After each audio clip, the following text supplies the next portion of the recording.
Hello, and welcome to A VO's Journey. My name is Anthony Pica. This show is all about helping the new and upcoming voiceover artists grow their business, sidestep all the crazy things that I seem to step on. Today is February 6th. It's Monday. We're going to talk about acting, more importantly, becoming a better voice actor using tongue twisters. I love tongue twisters, and I want to talk to you about a couple of them and how they can help you become better at voice acting. Really quick, make sure you hit that like and subscribe button. Also, make sure you check out A VO's Journey Elite Academy, the link below. We do this every week, teach, help you start and grow your voiceover business. If you're just starting out, trying to get up and going with your VO biz, we're the place to be. So check out our link below. We'd love to have you. All right, so let's talk about tongue twisters and what they are, how they can help you become better at voice acting. Part of, everything we do as a voice actor, right, is how well we are at manipulating our voice to deliver a message and a story within that message, or subtext, or like I like to call it, the story underneath the story. So our job is to then work on learning ways to manipulate our voice in order to deliver whatever someone wants us to deliver. I was, for years and years and years, I worked professionally as a live stage actor, but then I also coached and taught. I was a teacher for acting and a director, so I worked with a lot of actors, and everything that we did, no matter what day it was, what time of the year it was, no matter what show we were in or we're not in, one thing we did every single day were tongue twisters. And the reason why tongue twisters are so important for us to use is because, especially when we start, we have this disconnect, I think, in our mind from the way we think we are saying words or how we would like to say those words. And then hearing those words come out of our mouth, when we are reading other people's words and we're trying to do that, there is a disconnect, especially because we're not used to it or we're not trained. So what happens is we screw up a lot. We make mistakes, sentences. Every other sentence we mess up. All right. So building a connection between the way we are actually trying to say something to what is actually coming out of our mouth. So like the way we expect it to be, to hear it in our own ears, and what is actually coming out of our mouth, that takes practice. That takes conscious, focused effort. Tongue twisters give us an easy, non-threatening, non-financial way of getting better at this. So we all know the tongue twister, or we've heard it, Peter Piper picked a peck of pickled peppers, right? We've heard this tongue twister. And I love this one because, again, it forces us, if you do it right, it forces you to focus your mind on saying the words correctly. And it focuses you, if you do it right, and I'm going to tell you how to do it right, to begin to make that connection of this is how it sounds in my head, and the same thing is coming out of my mouth. That's not easy. So in order to do this, using, for example, Peter Piper, is we want to consciously slow down our speech when we say this and overdo each word to start, so that we are pronouncing each part of the word clearly. We're not trying to be fast.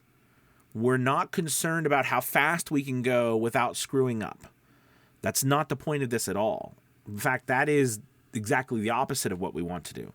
We want to slow down and say every word clearly, concisely, finish it, and move on to the next one. So here's a perfect example.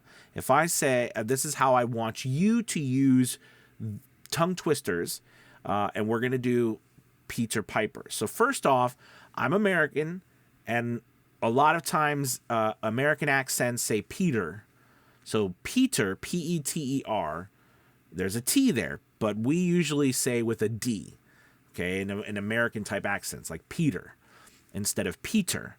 For this tongue twister, I want you to say Peter. I want you to focus your mind and use the T. It's probably going to sound weird to some of you hearing yourself doing this, but this is exactly the reason why. Because we are trying to train ourselves to hear it in our head, and then when we say it, the same thing comes out of our mouth the same way. So I want to do it slowly, clearly, and concisely. Okay, listen. Peter Piper picked a peck of pickled peppers. I slowed down each word, and I made sure that I finished them. Do we speak like that when we do a voiceover? No. Okay. However, the reason why we're doing it with the tongue twisters is because, again, I am focusing my efforts to try to begin to match what I am doing in my mind to what is coming out of my mouth, verbatim. And by doing this, this allows me to not only train my mouth and my mind, but also become more aware of how I say words, how they sound to others, and how they sound to me, which all goes back to you being able to manipulate a story within a story. So again, I'm going to do it again for you. Peter Piper picked a peck of pickled peppers. You notice how I opened my mouth really wide. A peck of pickled peppers Peter Piper picked. If Peter Piper picked a peck of pickled peppers, where's the peck of pickled peppers Peter Piper picked? All right, so now, depending on how close I was, there might have been a lot of pops in there. Okay, just on a side note, pops at a 45-degree angle with plosives allows you to be way more, do a lot more pops with your voice, be a lot more precise with words without having to worry so much about plosives. Anyways, if you noticed, I went slow. I finished each word. We don't do that in normal speech, right? Normal speech, a lot of our words are mixed together. I mean, they're combined. They flow together almost in a melodic type way. What I'm doing with these tongue twisters is I'm forcing myself to finish words so that I am aware of how a word should sound finished, connecting my brain and what's inside my head to what's coming out of my mouth. And 3, practicing on manipulating words. I hope that this has been very helpful to you. I just said Peter Piper. There are so many. All you got to do is go on Google and type in, tongue twisters, and there's so many of them. All right. I know, like, what is it? Red blood, black bug. Is it bug or blood? I can't remember. It's probably, you could do both, right? But red blood, black blood, or red leather, yellow leather. Like all of these tongue twisters, there's so many of them. Force you again to focus and to make a connection and to build it. It should be something you do every single day. Doesn't matter how far along you are in your journey. Actors, we work consistently, all right, on our speech, on our bodies, etc. In this case, our speech. That is our tool. That is our main tool. All right, it's our moneymaker, so it makes sense that we're constantly working on it. All right, I hope that this little kind of deep dive into tongue twisters and how it can help you become a better voice actor, especially when you're just starting out and trying to get better at manipulating your voice so that you can deliver messages effectively.